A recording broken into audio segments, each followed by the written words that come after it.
Hi everyone, knowledge group पे मैं प्रियंका आपका स्वागत करती हूँ। और जैसा कि हमारा पार्ट ऑफ स्पीच में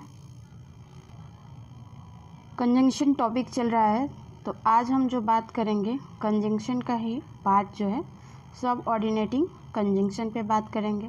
तो इससे क्लास स्टार्ट करूँ इससे पहले आप लोग बताइए कि आप लोग कैसे हैं, आपका हेल्थ कैसा है। आई होप कि आपका हेल्थ बहुत अच्छा होगा और आपकी स्टडी जो है प्रॉपर एंड कंटिन्यू चल रहा होगा। ठीक है, तो आज की जो हमारा कंजंक्शन में टॉपिक है सब ऑर्डिनेटिंग कंजंक्शन के बारे में बात करेंगे। ठीक है, तो सब ऑर्डिनेटिंग कंजंक्शन को निम्नलिखित वर्गों में या भागों में बांटा गया है। ठीक है, जैसे टाइम यानी समय, केसेस या रीज़न कारण, पर्पज उद्देश्य, रिजल्ट परिणाम, कंडीशन शर्त, कंक्लूजन रियासत या कंपैरिजन तुलना किया गया है। ठीक है, तो इनका भी हम आगे पढ़ेंगे कि सब ऑर्डिनेटिंग कंजंक्शन में कैसे और किस सेंस में इनका यूज हुआ है। ठीक है, तो एक एक टॉपिक को हम डीपली और एग्जाम्पल सहित पढ़ेंगे। ठीक है, तो आई होप कि आपको मेरी सेक्शन बहुत ज़्यादा पसंद आए। अगर पसंद आए तो लाइक शेयर और आप हमारे चैनल को सब्सक्राइब कर लीजिएगा। ठीक है, तो हम बात करें आगे, तो सबसे पहले हम बात करेंगे टाइम के बारे में। किसके बारे में? टाइम यानी समय के साथ सबऑर्डिनेटिंग कंजंक्शन में जो वर्ड यूज़ होता है वो होता है as soon as, when, while, since, as long as, before, after, till, until समय व्यक्त करने वाले कंजंक्शन होते हैं। ठीक है, जैसे एग्जाम्पल है आपका कि the train left before I reached the station. मैं जैसे ही मेरे स्टेशन पहुंचने से पहले वहाँ ट्रेन क्या थी, पहुंच चुकी थी। ठीक है, जैसे दूसरा एग्जांपल देख लीजिए, when Chintu come to my house I was sleeping. मतलब जैसे ही चिंटू मेरे घर पहुंचा, क्या मैं सो गया था। ठीक है, तो ये थे सब ऑर्डिनेटिंग कंजंक्शन में टाइम से रिलेटेड वर्ड्स जो यूज़ होते हैं आपके सेंटेंस में।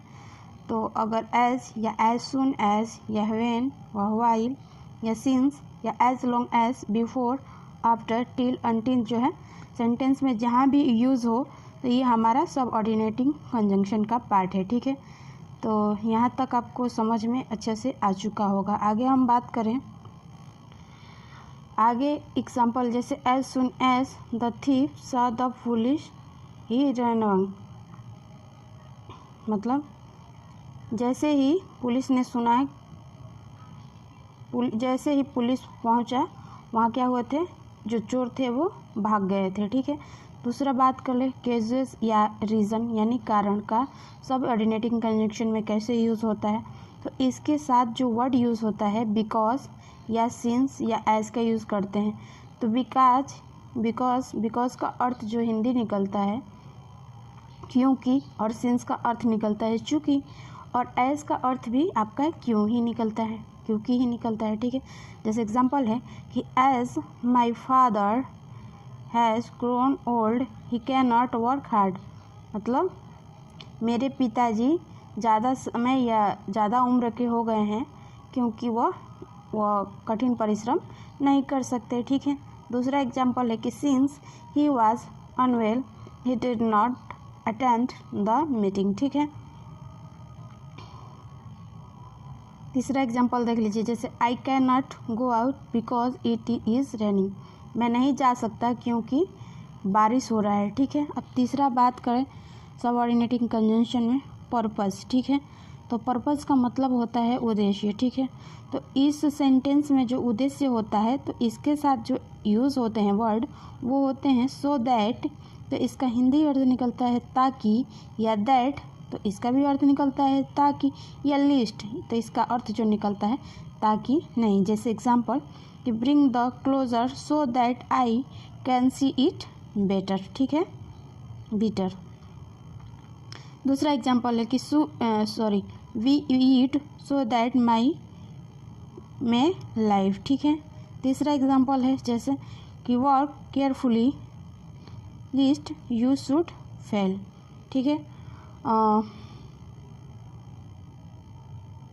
तुम ध्यान से नहीं टहलोगे तो क्या होगा, तो तुम फेल हो जाओगे। ठीक है, नोट है इसमें कि लिस्ट के साथ शुड लगाते हैं, सो दैट के अनुसार में या माइट या कैन, कुड, विल, वुड आदि का प्रयोग करते हैं। तो ठीक है, तो सब ऑर्डिनेट कंजक्शन में हमने अब तक समझा कि पर्पस यानी उद्देश्य के साथ सेंटेंस में जो वर्ड यूज़ होता है, जैसे सो दैट, दैट और लिस्ट का यूज़ हो, तो सब ऑर्डिनेट कंजक्शन में पर्पस की बात हो रही है। ठीक है, अब हम आगे बात कर लें।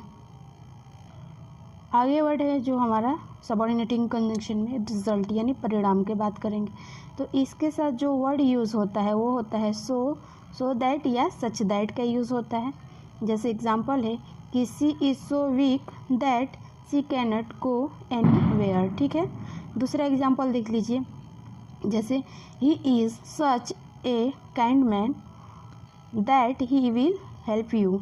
ठीक, तीसरा एग्जांपल देख लीजिए, जैसे he worked so hard that his health broken down. ठीक है, तो अब तक हमने सीखा कि सबऑर्डिनेट कंजंक्शन में सो दैट या सच दैट का यूज़ कैसे होता है। ठीक है, पांचवा बात कर लें, तो पांचवा जो है या फिफ्थ कहेंगे आप इसे, तो ये है कंडीशन। सबऑर्डिनेट कंजंक्शन में हम कंडीशन के बात करेंगे। तो कंडीशन का मतलब होता है शर्त। ठीक है, तो इसके साथ सेंटेंस में जो वर्ड यूज़ होता है यू, इफ़ या अनलेस होता है। ठीक है, जैसे एग्जांपल है कि you call Hira he will come.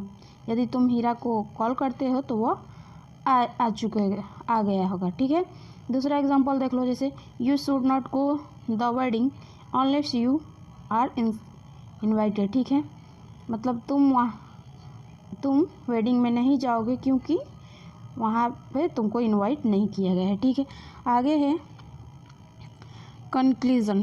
Conclusion मतलब होता है रियासत। तो ये है सबऑर्डिनेट कंजंक्शन में। तो इसके साथ जो वर्ड यूज़ होता है दो या अल्दो का प्रयोग होता है। जैसे दो she is poor she is not greatly. यदि तुम गरीब हो, यदि वह गरीब है, ही इज़ नॉट ग्रेडी। ठीक, अगला है Aldous I invited him personally he did not come. ठीक है, सेवेंथ नंबर बात कर रहे हैं, तो ये है कंपैरिजन यानी तुलना। तो देखिए इसका सबऑर्डिनेट कंजंक्शन में इसका वर्ड जो यूज़ होगा देन या एज होगा। जैसे एग्जांपल है कि Soni is taller than her sister.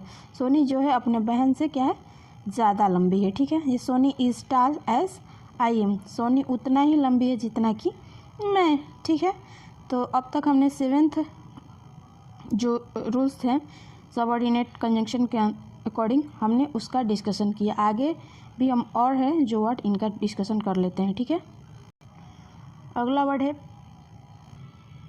Place. Place का मतलब होता है स्थान।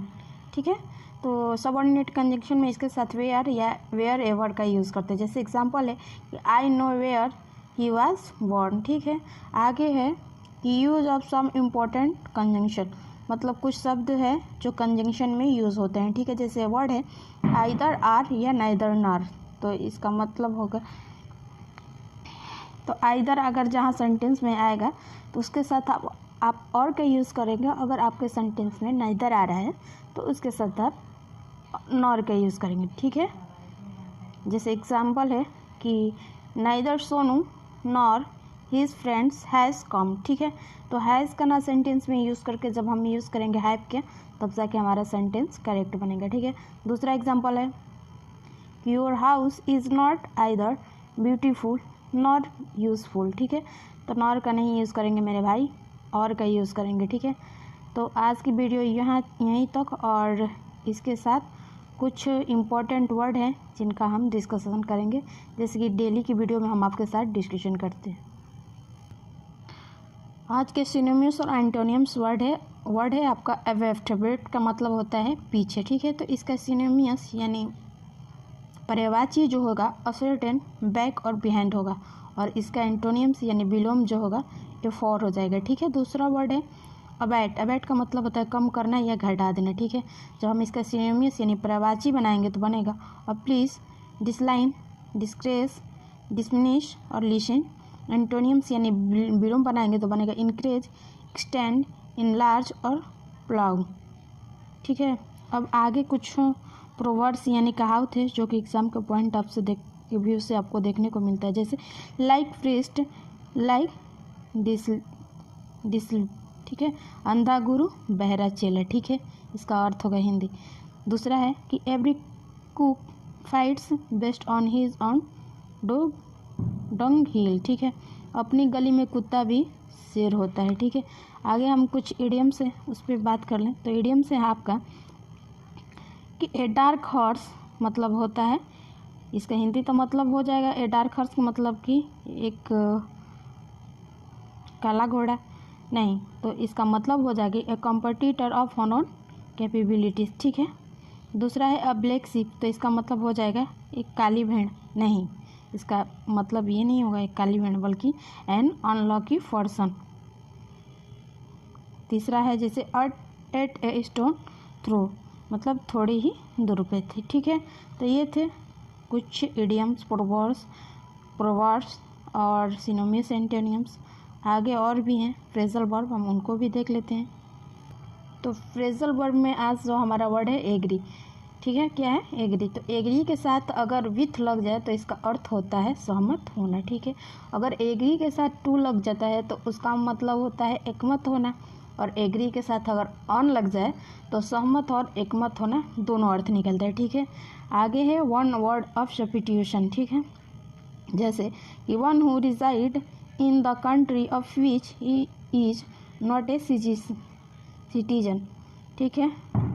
एक वह व्यक्ति जिसको मतलब किसी भी देश में अगर उसके वहाँ का नागरिकता प्राप्त नहीं हो तो उसे हम क्या कहते हैं, तो उसे आसान भाषा में हिंदी में हम उसको परदेशी कहते हैं, ठीक है, और इंग्लिश में एलियन, ठीक है। दूसरा वर्ड है, दूसरा वन वर्ड ऑफ सब्स्टिट्यूशन से ही रिलेटेड है सेंटेंस, जैसे government by one man who has unlimited power, मतलब एक वह व्यक्ति जिसके पास अनलिमिटेड पावर हो उसे हम क्या कहते हैं, ऑटोक्रेसी, से इंग्लिश में कहते हैं ऑटोक्रेसी, यानी निरंकुश राज शासन, ठीक है।